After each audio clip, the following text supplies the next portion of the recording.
you, there are certain things you are chasing you're not gonna catch. Why, PMJ? Because it's not God's design for your life. So what does God do? Either he don't let you catch it, or he lets you catch it so you can see it's not what you need. Y'all preaching whether I receive it or not. And for me, I spent too much of my life chasing stuff that God did not want me to have. I had ambition, but it wasn't my assignment. Michael, I had ambition, but it wasn't my assignment. And in 2026, I am only pursuing what God wants me to pursue. Because I've discovered if I pursue God, what I'm chasing will start chasing.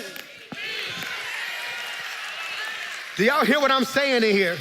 And what I'm discovering is a wrecked life is when God is present, but he's not the president. A wrecked life is when God is present, but he's not the president. Let's make that simple. It's when you have God in your life, but he's not running nothing. I mean, you got him in your life, but you don't talk to him. You don't consult him. This is good. You tell God where you're going and expect him to catch up. No amens today, but it's cool in the game. No, that's why I wore my hoodie, because I was ready to fight today. You wanna know? Because I've discovered a lot of us don't really want what God wants for us. A lot of us want what we want, and then we go around the room trying to find somebody who will prophesy our desire. No, and what I discovered is you don't just fall into sin, you drift into it. And over time, please write this, what you tolerate will eventually dominate. This is good. What you tolerate will eventually dominate. Can I say it like the old school saint? What you play with will eventually play you. I can live a wasted life, which is selfish. I can live a wrecked life, which is sinful, or I can live a winning life. And the winning life is living sacrificially. Winning with God, I gotta warn you, does not look anything like winning in the world. Winning in the world is stacking. Winning with God is sowing. Winning in the world is checking people. Winning with God is being humble. Winning in the world is feasting. Winning with God is fasting. Y'all ain't got to like me today. Winning in the world is being seen. Winning with God is being hidden. Y'all don't. See, because there are two types of people. Some of y'all working so you can be seen. Some of us are grinding so we can go missing. Y'all miss what I just said. The two ain't the same. And what I'm trying to get you to realize is sacrifice isn't a loss, it's an investment. It's when you give up what you want now for what God wants to release later. And I prophesy over your life, because of your faithfulness, God is not just about to move exponentially, he's about to also move expeditiously. You don't even know when to say I received that. I'm gonna say it again. I prophesy over your life that in 2026, God is not just going to move exponentially, he's going to move expeditiously. You didn't shout because you probably don't know the definition. Exponentially mean he gonna do a whole lot. Expeditiously mean he gonna do it real quick. And your don't even high five your neighbor right there, because if they ain't faithful, that ain't their word. But if you got enough faith to believe that I was not faithful and committed in 2025 for no reason, God's about to do it expecting.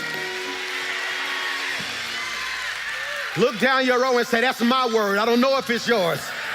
Tell them, I don't know if you've been committed. I don't know if you've been faithful. I don't know if you prayed when it was hard. I don't know if you tithed when you could have kept it. I don't know if you was nice to nasty people. I don't know if you talked to God every morning. But as for me, I may not have been perfect, but I was giving God everything that I had. And I prophesy over your life, 2026, to ease, exponentially and expeditiously.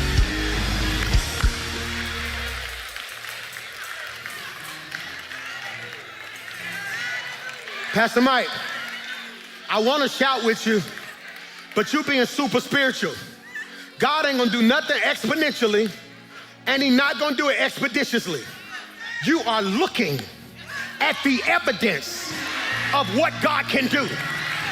I'm not supposed to be where I'm at this quick, but God knows how to do a whole lot. And the reason you don't believe is because you don't have hope. And that's why I told you last week, I'm giving you the gift of hope. The gift of hope is the divine ability to stay convinced, preach Mike. The gift of hope is the divine ability to stay convinced on the inside when nothing makes sense on the outside. Tell your neighbor, I gotta leave you right here because you ain't got enough faith for me. Because if I'm being honest, what's happening on the outside don't make sense right now. On the outside, I ain't got the credit, but on the inside, I got favor. On the outside, I may not have the connection, but on the inside, if God be for me, who can be against me? You ought to touch 3 people and tell them, get your hope back, get your hope back, get your hope back.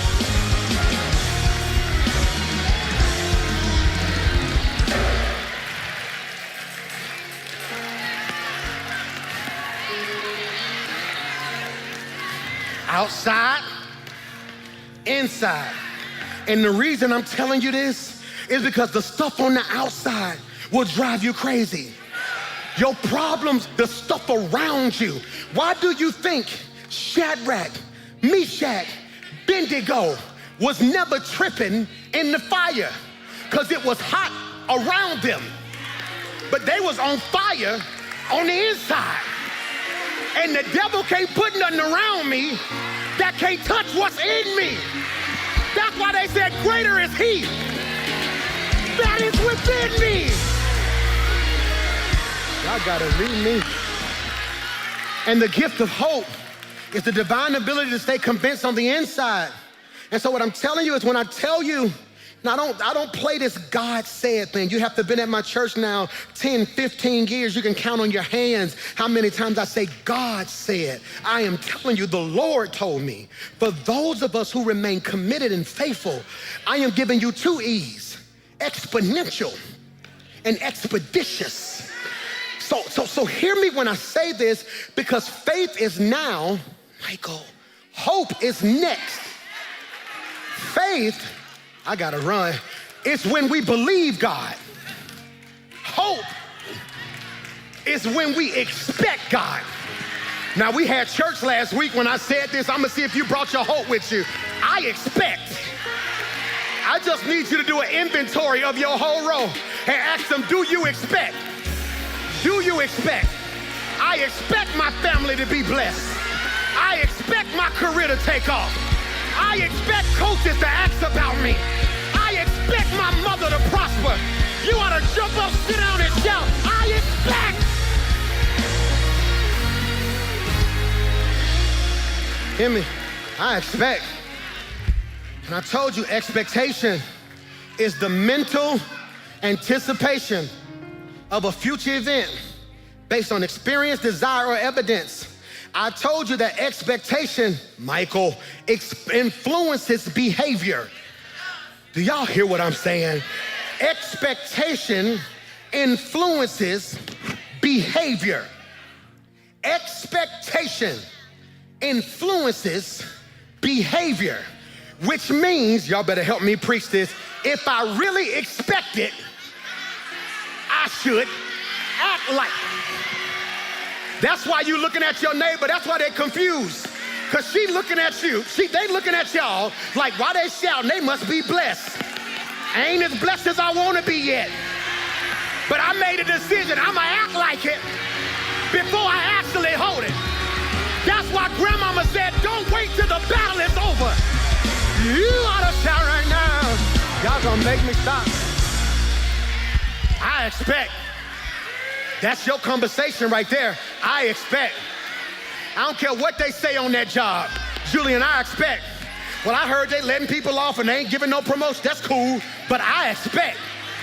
I heard they getting ready to, I don't want to hear that. I expect. They said they done offering people. Yeah, that's cool, but I expect. Because God made me a promise. And before I take it back, I'll add. Expectation. And so when we tiptoe into today's text, we find ourselves situated and acculturated in the book of Luke. And it is in the book of Luke. I like Luke because Luke is different. I like Luke because Luke is different. Luke is different. I'm telling y'all, y'all like Luke. Why? Because Matthew only gives us tidbits. Matthew only gives us tidbits. Mark is kind of exciting. Mark is that exciting writer. You know Mark. Mark is the one in the book of Mark. He says stuff like, and suddenly, and immediately.